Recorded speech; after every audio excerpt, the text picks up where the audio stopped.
McDaniel, who has been around the Miami Dolphins as of 2022. We got the 2022 season, 2023 season, 2024 season, and we're heading into Mike McDaniel's fourth NFL season as a head coach. And keep in mind, his postseason record is 0-2. But you want to know the most interesting part? Is that Mike McDaniel's record as a head coach for the Miami Dolphins is 28-26.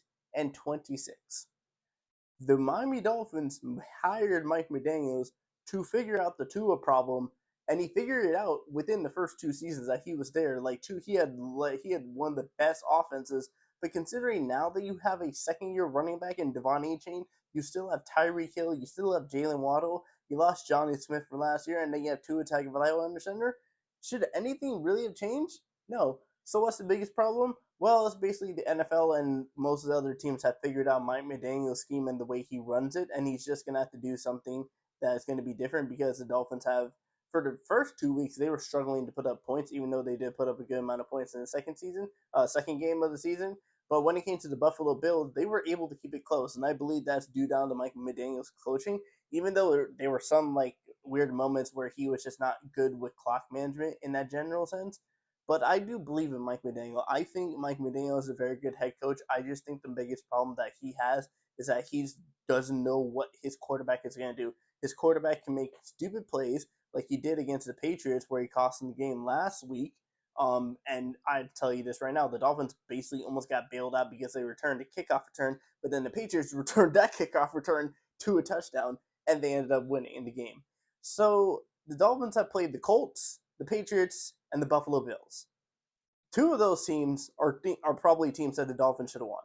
They got embarrassed by the Indianapolis Colts, barely scored a touchdown, and then they played the Patriots. They kept that game close, but literally they almost got bailed out due to a kickoff return score for a touchdown. And then they played the Buffalo Bills, and they lost 31-21. I don't know what's going on with the Miami Dolphins. I really just don't. I thought the Miami Dolphins were going to be the second best team in that division, but it seems every so likely that there's a possibility the Miami Dolphins, keep in mind, they still have to play the New York Jets twice. If they lose to the New York Jets with Justin Fields, the Miami Dolphins could be the worst team in that division. Because I believe that the Patriots are due for a step up.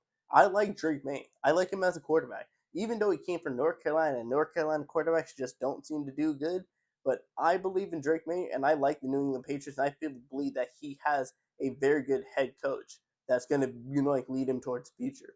So with the way things are going right now, if Mike McDaniel and Tua Tagovailoa don't pick it up, the Miami Dolphins could be the worst team in that division within the space of 1 to 2 years. Because let's not forget, the Jets are not going to fire their coach. They just hired Aaron Glenn, and he's going to get at least 2 to 3 years to figure out that system. And if it doesn't work, then he'll probably get fired. I highly doubt that he will get fired in his first season.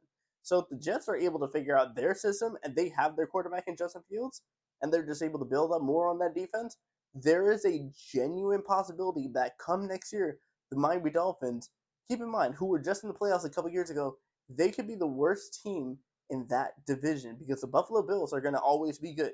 The Patriots are getting better. And if the Jets can figure out their system, the Miami Dolphins are going to be good, are not going to be good. And Mike McDaniel, even though I love Mike McDaniel and I want to believe in this guy and the head coach, I know a lot of Dolphins fans would probably say Mike McDaniel is the biggest problem. I don't think Mike McDaniel is really the biggest problem for the Miami Dolphins. I believe your problem is from Alabama, is playing that quarterback position, and is the one that's causing these mistakes for the Dolphins to lose. So yes, at the end of the day, do I believe Mike McDaniel may get fired? I don't really think so. I don't want him to get fired, but it's a definite possibility. And if he does get fired, who's to blame? Well, his own self for trusting into a Tagovailoa, but still at the end of the day, it comes down to the quarterback position. Mike McDaniel he's the one that's calling the plays, but he's the one that can't be out playing the performance. That's got to be Tua, that's got to be Tyreek, and that's got to be Jalen Waddle. So it's up to those players to really figure out the system and figure out what Mike McDaniel wants them to do, and just do the best job that they can be. And they haven't really been doing it. So at the end of the day, is that Mike McDaniel's fault? I don't believe so, and I don't believe Mike McDaniel should be fired.